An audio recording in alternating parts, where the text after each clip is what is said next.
জাহিলি যুগে স্বভাব রে ভাই, জাহিলি যুগে স্বভাব রে ভাই, এলো রে বাংলা, বাংলা ছেড়ে দিয়েছিলাম বুঝ বিদায় নিয়ে যায়, বাংলা ছেড়ে দিয়েছিলাম বুঝ বিদায় নিয়ে যায়।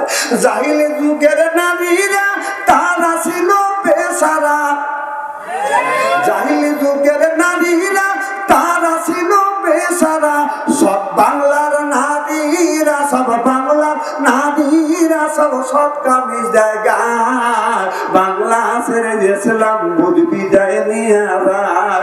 জাহিলি যুগের স্বভাব রে ভাই, জাহিলি যুগের স্বভাব রে ভাই, এলো রে বাংলা, বাংলা ছেড়ে দিয়েছিলাম বুঝ বিদায় নিয়ে যায়।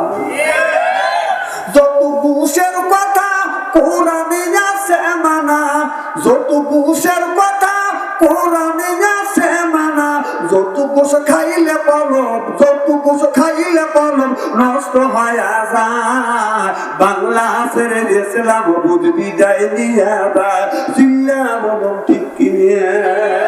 টাকার বিনিময়ে যারা দেহ বিক্রি করে তাদের বলা হয় পতিতে, তোর কোন কি?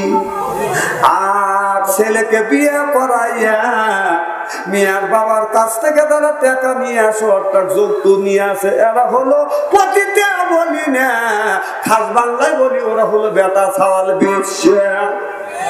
কথা বল না কে স্ত্রী করে থুয়ে যাবো আজকে। এটা আগা বসে বাবা, এটা আগা আসলে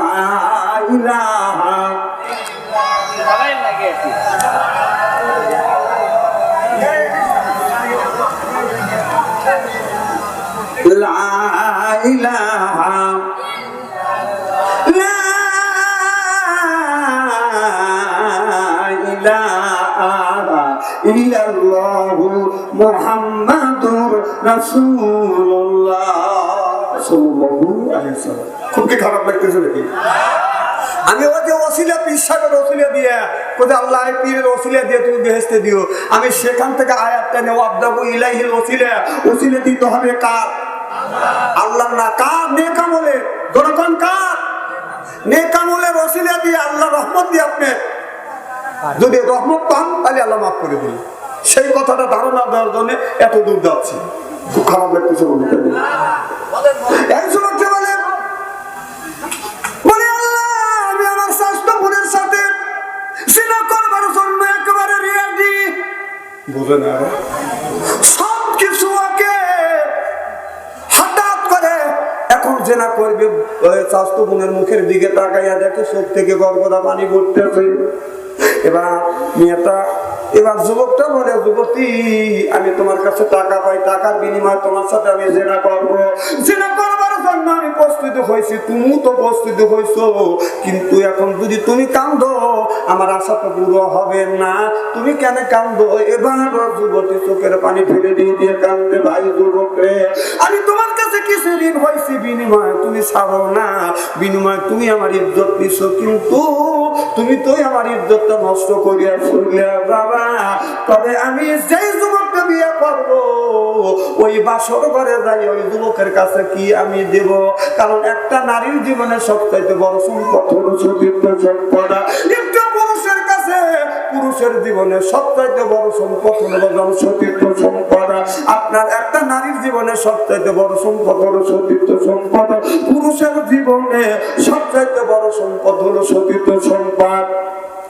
টাকা হারা গেলে টাকা পাওয়া যায়, দলিল হারা গেলে বাদান দলিল পাওয়া যায়, সার্টিফিকেট যদি হারা যায় সেটা বাদান পাওয়া যায়, কিন্তু কোন যুবক যুবতী চরিত্র মানে সার্টিফিকেট যদি একটা বারের জন্য বাদান যদি হারিয়ে ফেলে জীবন বড় কান্দে কাটে, চরিত্র নামে সার্টিফিকেট কোনোদিন ফেরত পাবে না। চিল্লা বলছে এই যুবক ছেলে দুইটা আপনার লক্ষ্য করে দেখে আপনার একটা পাথরের আটকে গেছে, এই যে যুবকেরা এইরকম করিয়া আপনার এইরকম করিয়া হাত দিয়ে বাদান, তিনটা যুবক, দুইটা যুবক না তিনটা যুবক হাত দিয়ে বাদান সরাইতে চায়, কিন্তু এই পাথরটা বাদান সরে না। এত বড় পাথর তিনজন ব্যক্তি ডাক্তার সরাইতে পারে না।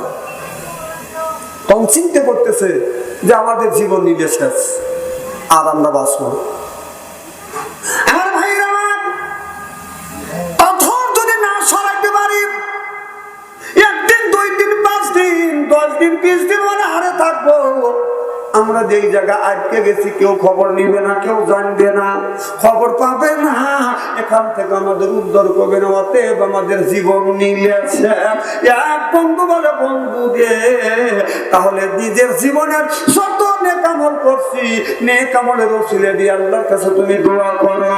এবার যুবকেরা নেক আমলের ওসিলা দিয়ে দিয়ে বাদাম দোয়া করতে লাগলেন। একটা যুবক দোয়া করে, আল্লাহ আমার জীবনে, আল্লাহ আমি আমার জীবনে আমি যুদ্ধ যতগুলি নেক আমল করেছি, আল্লাহ এই নেক আমল ওসিলা করে তুমি আমাকে মাফ করে দাও।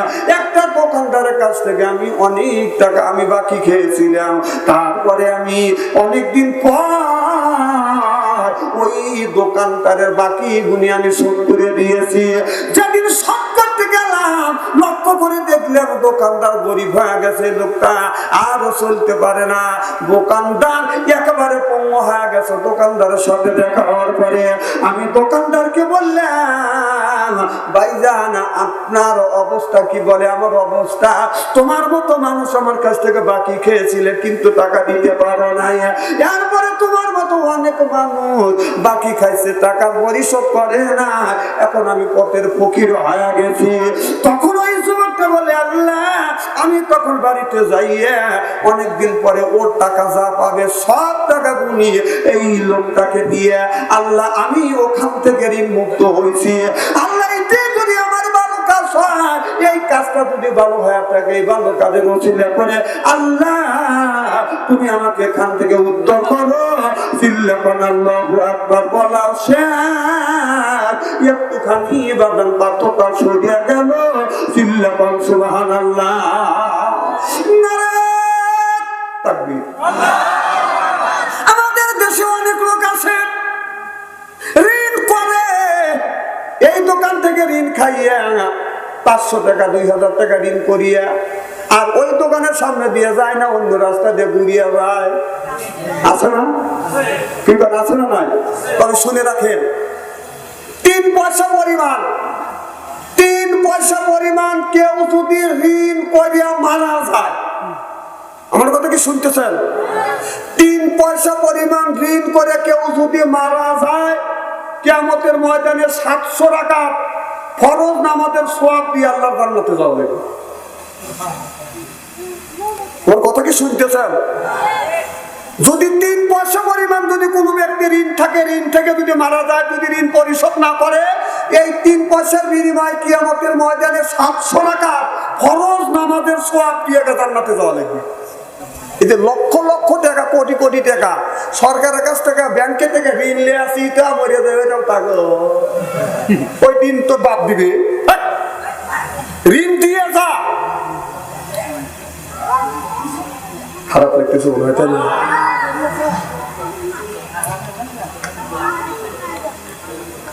আবার গ্রামের মধ্যে অনেক মানুষ দোকান দেয়, দোকানদারের কাছটা এদিক টাকা তাফসির কাজ করে আজকে ওয়াজটা হলে ঋণ করিয়া ওই দোকানের পাশ দিয়ে দেয় না, ঋণ দেয় না।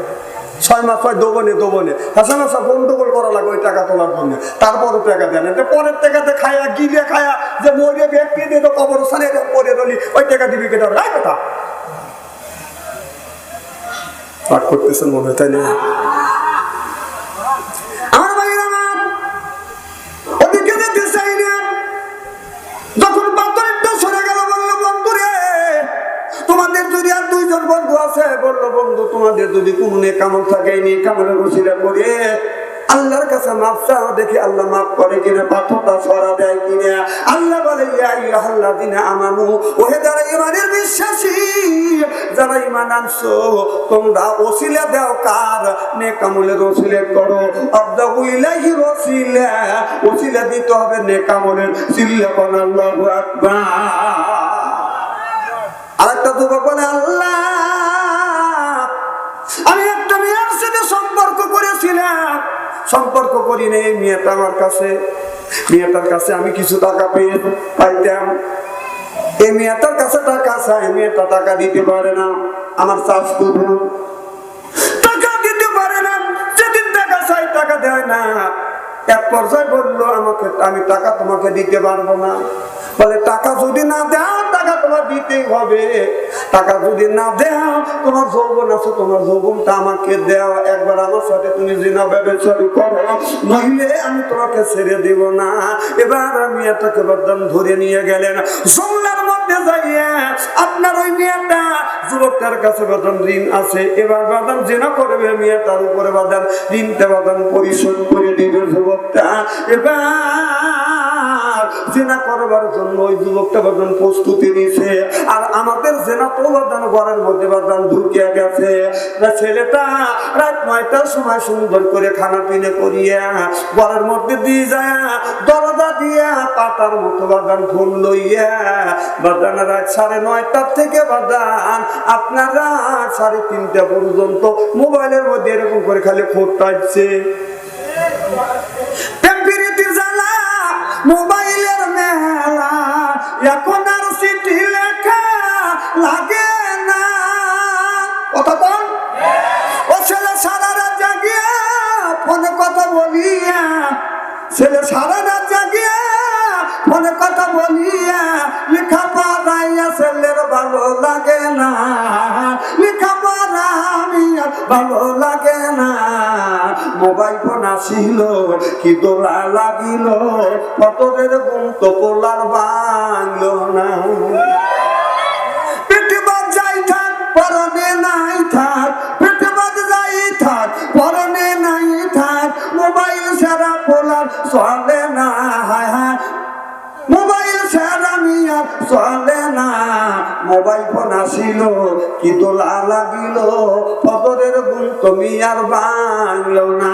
সিরিয়া বলুন ঠিক কিনে। সারা রাত মোবাইল দেখে এ সময় পায়, মিয়া মোবাইল দেখে এই সময় পায়, বাবা মোবাইল, ছেলেটা মোবাইল দেখে সময় পায়, কিন্তু ফজরের নামাজ পড়ার বাদান সময় পায় না। সিরিয়া বল ঠিক কিনে। আমার নবী বলেছে ইয়ার কলিনে বিদ্যা উঠে যাবে, এক সুরুল জাহিল জাহিলি তবস্থিত হবে, এমন একটা অসভ্য সমাজ তৈরি হবে। বাদান আমি এইটা রিসার্চ গবেষণা করতে করতে দেখলাম আসলে রাসূল বললেন ইয়ার কলিনে বিদ্যা উঠে যাবে, এক সুরুল জাহিল জাহিলি তবস্থিত হবে। আজকে বাংলার জমিনে জাহিলি তবস্থিত হয়েছে কিনা? কি আল্লাহ রে, ঠিক করবে চায় না রে, জোরে কোন